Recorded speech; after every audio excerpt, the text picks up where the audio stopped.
So Elon Musk, most of you probably heard the news that SpaceX has basically revolutionized space travel by, first of all, what they did is they invented a rocket that can not only launch into outer space with cargo, but it can land itself and save the actual rocket for reuse. NASA, for example, they used to launch it into space and the rocket would come crashing down to Earth and was just complete garbage. It would cost them like $80 million per launch. And what SpaceX has done is literally cut the cost in half. It cost them $40 million to launch, and the cargo capacity has doubled. And what they've done recently is prove the concept. I got a little Papa John burp there. That's a Pepsi Max burp. So Elon, being the showman that he is, he's got the song, he's got the dance, he's a god.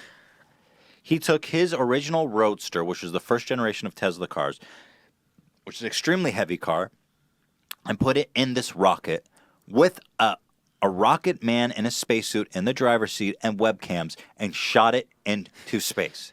One of the most spectacular and coolest things I've ever seen in my lifetime. That was obviously just a stunt. It was a PR. It was a marketing move. The real intention was to prove the concept of this new rocket they had that could launch twice as much cargo and land itself and cost half as much. Done by a private company. NASA has been left in the smoke. And NASA is now paying SpaceX to bring their cargo to the International Space Station. So first of all, before we get into the controversy, let me just show you some pictures because they are absolutely breathtaking. I mean, this, for example, is a real picture. This is a real picture. Yeah, it's crazy. This is unbelievable. This is the coolest shit ever. And it was also playing on the radio, Spaceman by David Bowie. I love that. Like, the guy has got it all. He's got it all. He is a marketing genius. And frankly, look at this photo. It's crazy that 2 million people were watching this live. It was one of the most watched live streams ever. I think it had like 2.1 million concurrent viewers. Unbelievable. Look at this photo. This is a real photograph. This is a real photograph. Look at that flat Earth right there. Yeah, don't get into that. Listen, if you're willing to buy the lies of a private company like SpaceX, then I don't have help for you, sheep. This is a real photograph. That just, I don't know, blows my mind personally. There's so many excellent photographs from the live stream. Look at this one. Bro, are you fucking kidding me? The reflection of the Earth on the hood of the Roadster. Mm-hmm. So essentially, most everyone is like, this is great. This is super cool. I feel like this is, in a weird way, a real big achievement for humanity and for space exploration and space industry. Well, of course, anything great and cool doesn't come without the contrarians, the haters, the people who just want to complain and say you can't say marijuana, you have to say the M word now. I have a feeling it's the same exact people. So here's the whiners and the contrarians. First, let's start with, what was it, Salon? Yeah. Now, there's actually a great little rabbit hole here on their website. You go to Salon, and they say you have ad block. And, I mean, that's fair enough. They don't want you to use ad block. But then this kind of weirded me out. They says, we would like to use your computing power. You can support Salon.com by allowing them to use your processor for calculations. The calculations are securely executed in your browser sandbox. You don't need to install anything. This is a fucking virus. Don't click it. Bro, it's a Trojan virus. Can we install a Bitcoin mining virus on your computer because you have ad block? No. This is a scam. No. What is You can't. this? So This anyway, is spyware. Yeah, don't click that. look, I don't condone using ad block. We have to do it for the sake of the show. Whatever. I have it whitelisted on YouTube, but I found that interesting. But here's one that we can actually read from The Guardian. And it is called, Why Elon Musk's Space Launch is Utterly Depressing. I am utterly depressed. I am so joyless. Honestly, Elon Musk, reconsider, all right? I am utterly and absolutely devastated by this launch. It's frankly ruined my entire year. I wish Elon Musk put this fucking writer in the car instead of the little Launch his spaceman. ass. Yeah. By the way, the title of the other Salon one that wants to install a Bitcoin mining virus on my computer was why Elon Musk's space launch was a slap in the face to real science. As if you're someone to quantify what real science means. It's not real science to fucking invent a new rocket. That can land itself and launch a car That's into not a outer real space. kind of science. That's not real science. Real science is writing a complaining article on the internet and posting. Real science is installing bloatware to mine bitcoins. That's real science. Real science. So hard to impress. What can you say? I'm a journalist. I know what's real science. A journalist for Salon, by the way. Yeah. What do you do for a living? Oh, you're right. Yeah. I read Wikipedia for a living. Unlike Elon Musk. The worst thing is that's like an op-ed. It's not even like a factual. You're not even reporting the news. You're just saying I don't like Elon Musk because he launched a fucking new kind of rocket into space. What and an then it asshole. came back down. What a prick because he didn't. We'll get into why they're upset. So You anyway, can't go this into one's it. called. This guy's utterly depressed. Elon Musk is right. Silly and fun things are important, but some of them are indefensible waste of resources. They are beyond silly defense. and fun. Silly and fun. So here's the opening I feel like paragraph. this kind of criticism would make sense if you just did it For no purpose. just to throw his car in there, you know. Yeah. But even then, it's his own money. He can fucking do whatever he wants. He can launch a rocket into the Yeah, sun. but then you can at least kind of, yes. criticize it. But it's his. But the car was like the secondary. Well, it was a PR thing. But my point is, if this guy look, this guy's how much is he worth? Billions of dollars, obviously. Like $5 billion. The fact that he's even investing in space at all, I think I don't. It's his money. He earned it fair and square. He can literally. He can invent a giant toilet and swim around the side of it. I don't care what he does. I don't care what he does with his I hope money. he does that. Elon, Zach, when you're a billionaire, I can't wait to see what number one on the shenanigans list, you guys do. giant toilet. I I don't know. I That's think that's a pretty fair thing to say. your point is like even higher level than what we need to say. I know. I'm saying a bare minimum.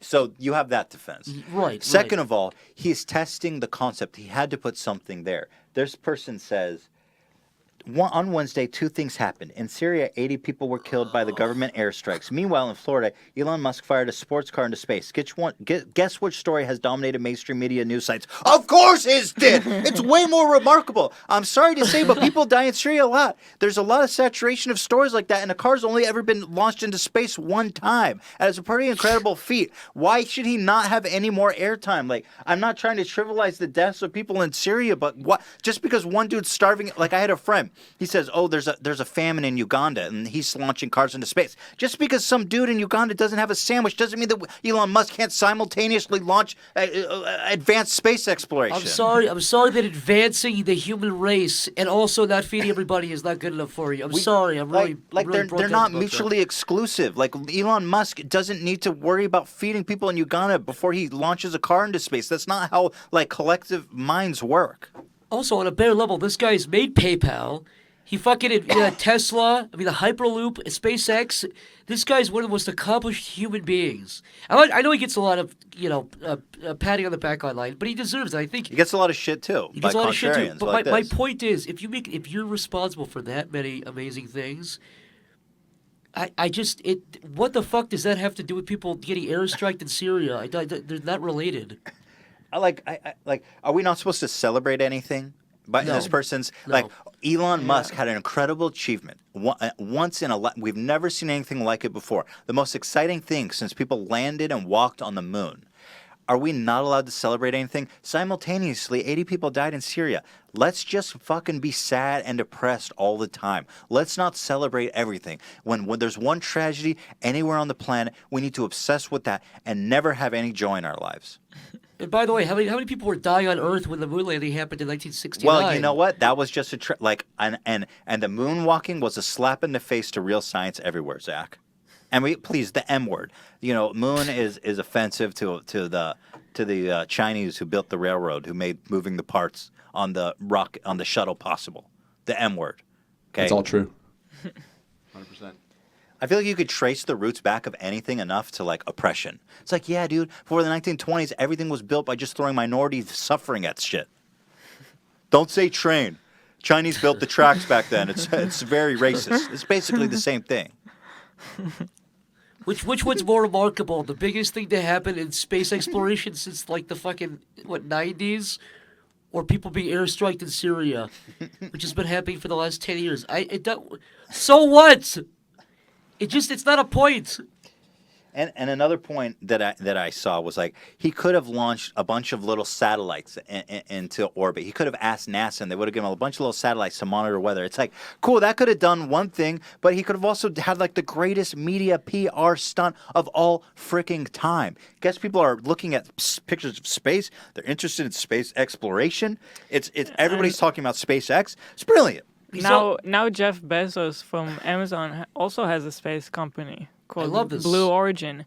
I think Elon Musk started this. Absolutely. He did. He wants a space race, and he's getting it. I think it's great. I think a space race is exactly what we need. But this idea that that Elon Musk is obligated to solve all of the world's problems at once, or is not only to solve any of them at all, is so fucking naive. And it's just self-contrary because Elon Musk would have never got to the point where he is if he cared more about giving people in Uganda sandwiches. Like he is an inventor. He's a technologist. He's an innovator. This is what he does. This is why he's gotten to the point. He does stuff to help too. It's not like Maybe, I don't know.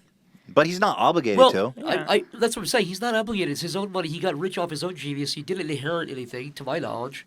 He seems like a smart guy. He's a self-made billionaire. No, he didn't inherit anything. He came here as an immigrant from South Africa. Right. And he, I mean, again, the Hyperloop, PayPal, all these other things that are happening. And you're pissed off because he didn't launch a bunch of little fucking tiny satellites in space? Shut up. Personally, I take the Roadster. I'll take the Roadster But over when a million little satellites. if you have two parallel universes where one he shoots the little satellites and one he shoots the Roadster, maybe those little satellites collect some data for NASA and shit, and we get some interesting data, and that's cool. And it probably doesn't amount to much more than that, right?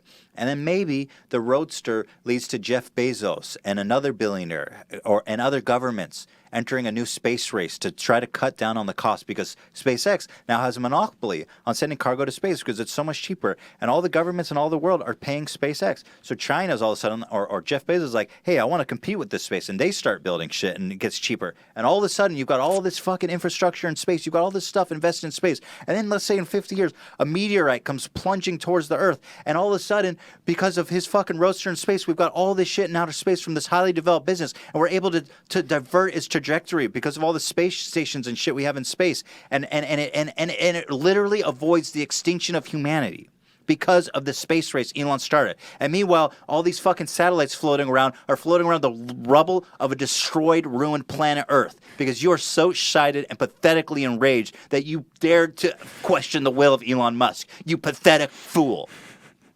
You sound kind of problematic right now. I can't wait for Amazon Space Prime. Space Prime. I'm gonna launch your ass in space because you said you didn't like Papa John's. Amazon Basics. Basic rocket. Yeah. I'm gonna basic your rocket ass your space. You Papa John hater. All right, I'm fired up. Read a tad more of the article before we drop this fucking. Okay. Just because there's some real beauties in there. There's some real gems. The much anticipated launch of Musk's Falcon Heavy rocket, the most powerful ever launched by a private company, ever, you ding dong. How about fucking fix that record a little bit? Went off without a hitch. Musk successfully sent his cherry red Tesla Roadster hurtling towards Mars. Musk expects the rocket and car to orbit the sun for hundreds of millions of years, though some experts speculate they will disintegrate within a year. As if that matters. Like, you fool. You expect it to live for eternity, but it will actually disintegrate in a year. The event attracted phenomenal publicity. At one point, 2.3 million viewers were watching the event's live stream, making it a masterstroke of advertising for Tesla. Meanwhile, in Syria, where hundreds of thousands of refugees may be forced to return to unsafe homes amid global anti-refugees backlash, an anti-government activist said despondently that he no longer sure why he bothers to videotape the effects of bombing, since nobody ever pays attention. How is that Elon's problem? Yeah. What does that have to do with Hey, can Elon you stop Musk? having a space program so we can look at more? I mean, what the hell does this writer want? It's not even related. The UN Human Rights Coordinator for Syria pondered what level of violence it would take to make the world care, saying officials were running out of words to describe the crisis. Sorry. I don't see how that relates to Elon Musk. I don't have a solution for you. World is tough place, man. Geopolitics isn't my game. I don't know. Maybe you need to hire better marketing. Maybe you need to launch a fucking rocket into space. You're saying the Syrian refugees need better PR. I don't know what to say. I don't have an answer for you. You're not going to be Elon Musk launching a roadster into space if that's what you think. If you think that's a tragedy that you're supposed, that's like the equality of outcome, like you were saying. Like, there should be more female comedians, despite how funny they are. We just deserve it. Equality of outcome. They're like, hey, Assyrians are dying. Why does that not get more attention than a literal car roadster being launched into outer space? Sorry, one's way more fucking interesting. It's true. Oh well, You can't force people to be interested in something. And by the way, being interested and caring about something are two different things. You can care about the Syrian refugee thing, but it doesn't mean you're. thank you for correct. I didn't mean like, hey, I don't care. I'm just saying No, but one's that's way what- more fucking sensational. Yeah, also, how many people want to see Syrians get fucking bombed into it's hell? depressing. It's Right. depressing. You can't go about your life You like. can read about it. You can be interested in it. Well, Or actually, you can care about it. But one doesn't have to have fun to Also, question. but again, the biggest thing is they're not related. They're fucking two completely. Yeah. They're not related. It's completely unrelated. I mean, Trump could have fucking, his hair blew in the wind going up onto Yeah, and that Air was Force One, and that news. gets more coverage than the Syrians getting bombed. Like, sorry, man. Yeah, that's what happens. It's just a stupid article. This is so dumb. But they publish it. The Guardian's a huge paper. Yeah. But this, by the way, is also this sentiment was pretty ripe. I saw it a couple places. Yes, it's very ripe. And it was echoed by a good friend of mine who's a reasonable guy. Yeah. You know? It's very cool to be contrarian and hate Elon Musk just because he's a billionaire who does crazy things and has a little fun with his life. We don't have enough time on this planet. How about both? How about you watch the Syrians and you feel bad for them and you also celebrate the rocket launch? Probably a lot of people saw both.